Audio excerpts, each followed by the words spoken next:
পণ্য বহুমুখীকরণের অভাবে চীনে বাড়েনি রপ্তানি, সহযোগিতা চুক্তির মাধ্যমে বিনিয়োগ বৃদ্ধির আশা।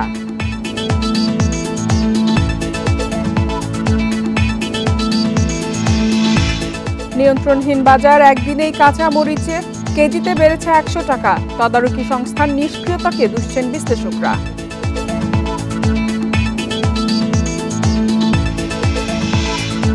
গ্যাস ও বিদ্যুৎ সংকটে টেক্সটাইল খাতে উৎপাদন কমেছে 40 থেকে 50%। নগদ প্রণোদনা কমানো, মরার উপর খরার ঘা, দাবি বিটিএমই এর। সবাইকে আমন্ত্রণ অর্থনীতি সারাদিনে, আপনাদের সাথে আছি ইফাতারা। শুনছিলেন শিরোনাম, এবারে জানাবো বিস্তারিত। অগ্রাধিকারমূলক বাণিজ্য সুবিধা দিলেও এখনও বাংলাদেশের জন্য বড় রপ্তানির বাজার হয়ে উঠতে পারেনি চীন। অথচ প্রতি বছর দেশটি থেকে আমদানি তার $23 বিলিয়ন বেশি। বিশ্লেষকরা বলছেন, চীনের রপ্তানি না বাড়ার প্রধান কারণ পণ্য বহুমুখীকরণের অভাব। এদিকে প্রধানমন্ত্রীর চীন সফরকালে দেশটির সাথে বিভিন্ন সহযোগিতামূলক চুক্তি সইয়ের মাধ্যমে বিনিয়োগ বৃদ্ধির সম্ভাবনা দেখছেন ব্যবসায়ীরা। দেশের 98% পণ্যের উপর শুল্কমুক্ত সুবিধা থাকা সত্ত্বেও চীনে রপ্তানি তেমন বাড়েনি। গত অর্থবছরের জুলাই থেকে মে পর্যন্ত বাংলাদেশ থেকে চীনে পণ্য রপ্তানি হয়েছে $76 কোটি। 2022-23 অর্থবছরে তা ছিল $68 কোটি মতো। অন্যদিকে প্রতি বছর সেখান থেকে আমদানি হচ্ছে $2300 কোটি বেশি। চীনের সাথে উন্নয়ন যাত্রা আরও এগিয়ে নিতে 8 জুলাই চীন সফরে যাচ্ছেন প্রধানমন্ত্রী শেখ হাসিনা। 4 দিনের এ সফরে দুই দেশের মধ্যে মুক্ত বাণিজ্য চুক্তির বিষয়টি নিয়ে আলোচনা হতে পারে। পাশাপাশি বাণিজ্য ও বিনিয়োগ বৃদ্ধির জন্য সমঝোতা স্মারক সইয়ের প্রস্তাবও রয়েছে এ সফরে। আমাদেরকেও কিন্তু তাদের জন্য মার্কেট খুলে দিতে হবে, তারা যেন আমাদের বাজারে শুল্ক মুক্ত কোনো কোনো ক্ষেত্রে তারা সেই সুবিধা পাবে। এফটিএ করার মানে হচ্ছে তাই আমাদের ডোমেস্টিক কনজাম্পশন পারপাসে আমার কাছে মনে হয় না যে চাইনিজ ইনভেস্টমেন্ট আমাদের নেওয়া উচিত হবে। আমাদের লাগবে এক্সপোর্ট সেক্টরে, যেটার মাধ্যমে কিন্তু আমরা যেন হয় চায়নায় অথবা পৃথিবীর অন্য কোনো দেশে রপ্তানি করতে পারি। যা আমরা দিতে পারি সেই সব পণ্য যাতে আমরা রপ্তানি তালিকায় ঢুকাতে পারি চীনের মধ্যে, এইটাও এই যে প্রধানমন্ত্রীর সাথে যারা যাবেন তাদেরকে এই জিনিসটা বোঝাতে হবে।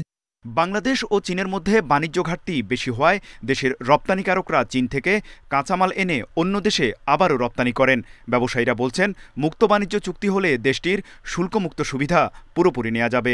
ইনভেস্টমেন্টগুলো বাংলাদেশে আসবে এবং সেইটা দিয়ে আপনার বিভিন্ন ডাইভার্সিফাইড প্রোডাক্ট তৈরি হবে যেগুলো চীনের বাজারে প্রয়োজন, চীনের স্ট্যান্ডার্ড অনুযায়ী। তখনই কিন্তু আপনার এই বাণিজ্য ঘাটতিটা কমে আসবে বলে আমরা ধারণা করছি।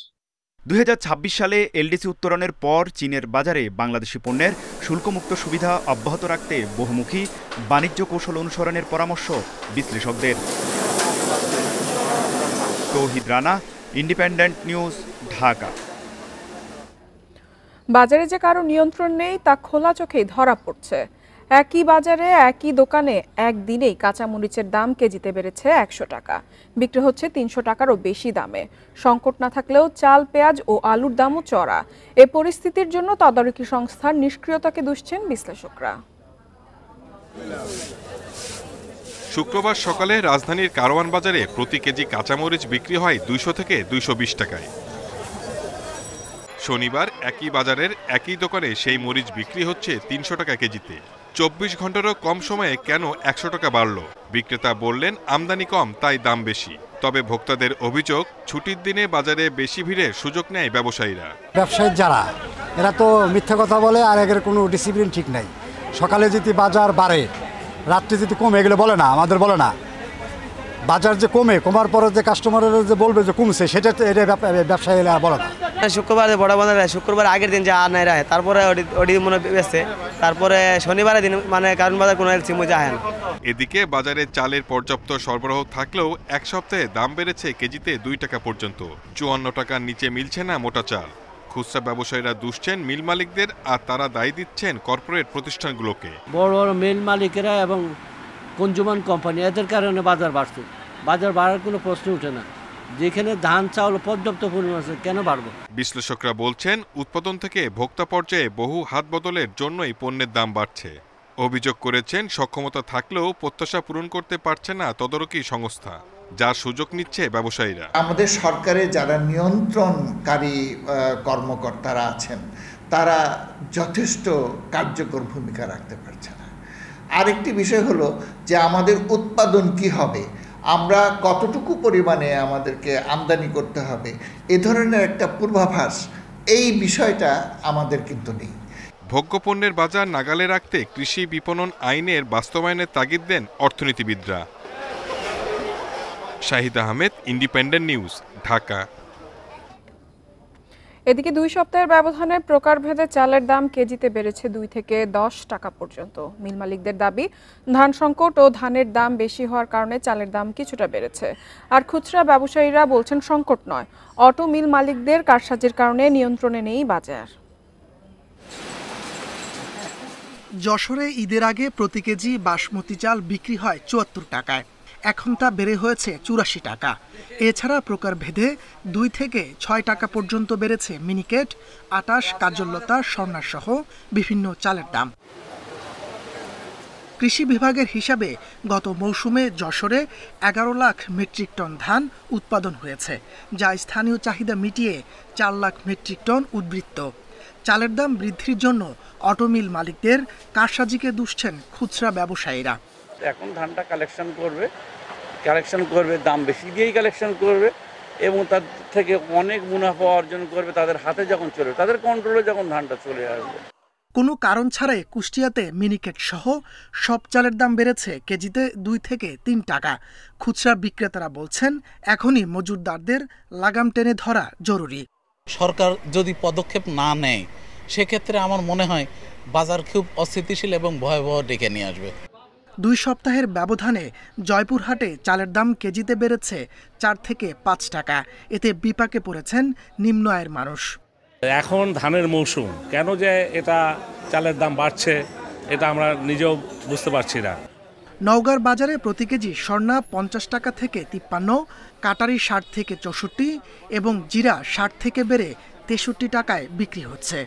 ঈদের আগে এবং পরে মিল কারখানা বন্ধ থাকা এবং বৈরী প্রাকৃতিক আবহাওয়ার কারণে পাইকারি বাজারে 1 টাকা থেকে 2 টাকা বৃদ্ধি পেয়েছে।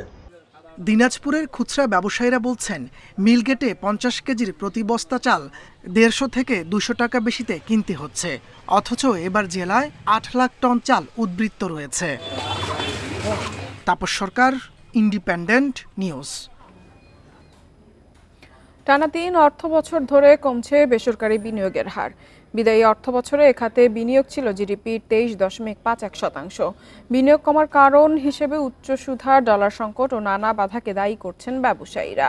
বিনিয়োগ বাড়াতে অর্থনৈতিক অঞ্চলগুলোতে দ্রুত চালুর পরামর্শ অর্থনীতিবিদদের।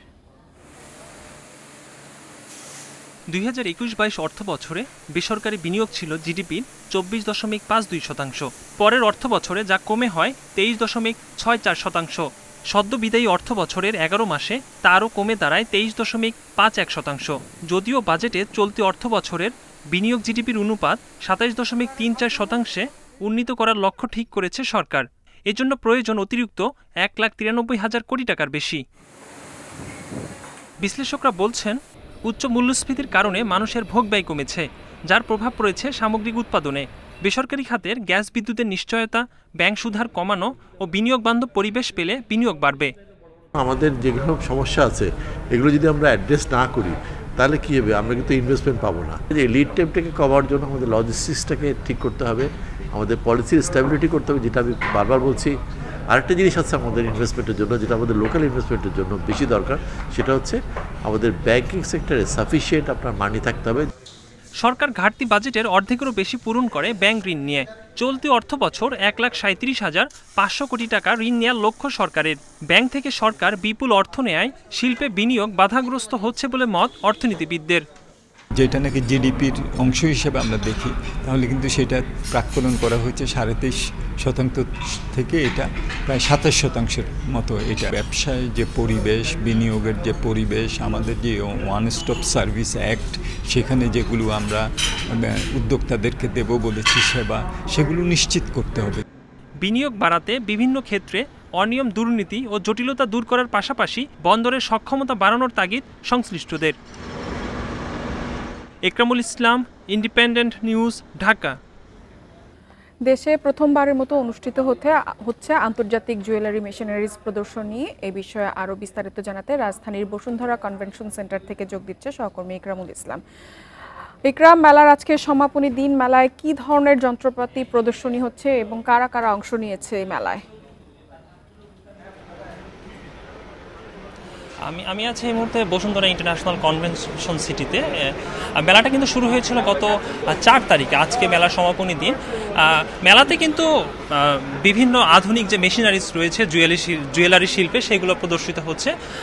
আমরা বিভিন্ন যারা এই কারিগর রয়েছেন এবং ব্যবসায়ী রয়েছেন তাদের সাথে কথা বলেছি, যারা বলছেন যে এই মেলার মাধ্যমে দেশের যে কারিগর রয়েছে প্রান্তিক পর্যায় থেকে শহরের সবাই কিন্তু জুয়েলারি শিল্পে যে আধুনিক প্রযুক্তি ব্যবহার হয় সেটা সম্পর্কে তারা পরিচিত হতে পারছেন এবং তারা কিন্তু তাদের অর্ডারগুলো এখান থেকে দিতে পারছেন।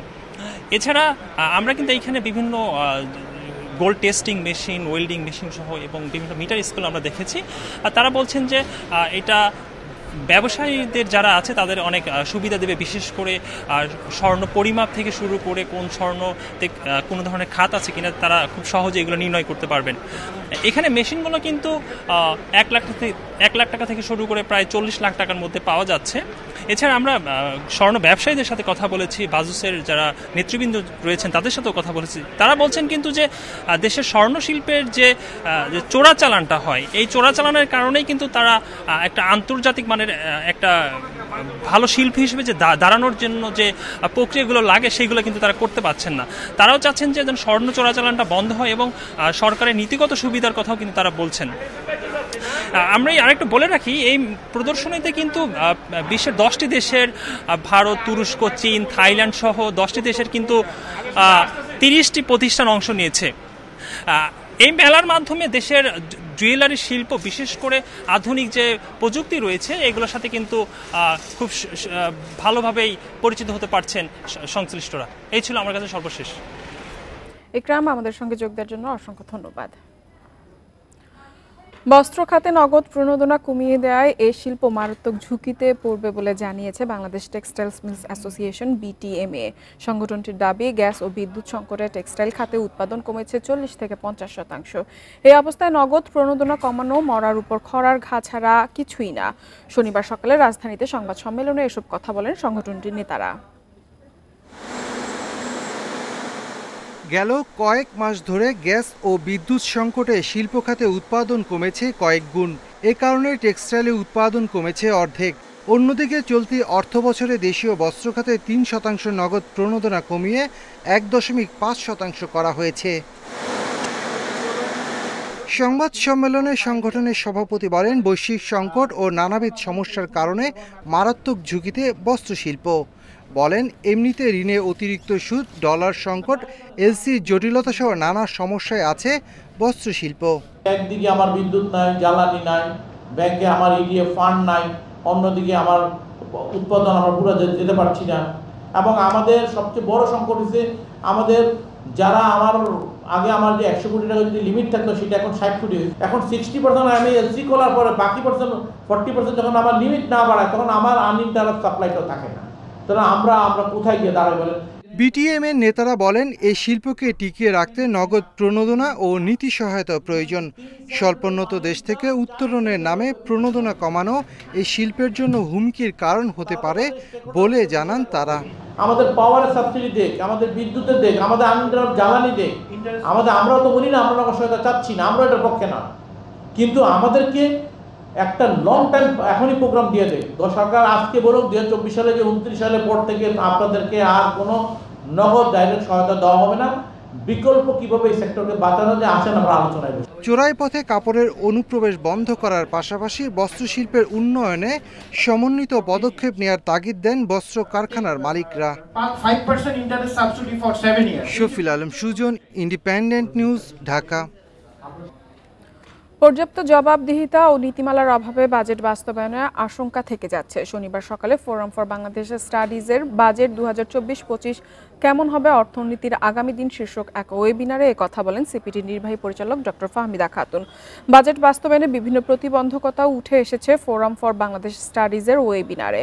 অর্থনীতিবিদরা বলেন, গেল 12 বছরের রাজস্ব আদায়ের লক্ষ্য পূরণে ব্যর্থ হয়েছে সরকার। তারা বলেন, এবারের বাজেটও ছকবাঁধা। এছাড়া প্রতি বছর বাড়তি রাজস্ব আদায়ের লক্ষ্য নির্ধারণ করে বিভ্রান্ত ছড়ানো হচ্ছে। বক্তারা জানান, বয়স্ক ভাতার মতন সামাজিক সুরক্ষায় কোনো সুখবর দেয়নি সরকার।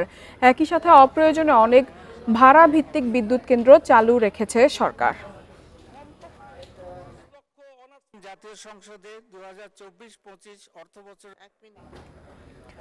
আর এই ছিল অর্থনীতি সারাদিনের আজকের আয়োজনে। ইন্ডিপেন্ডেন্ট টেলিভিশনের সব খবর আরও জানতে চোখ রাখুন ফেসবুক, ইউটিউব এবং এক্সে। আমন্ত্রণ আমাদের পরবর্তী সংবাদ।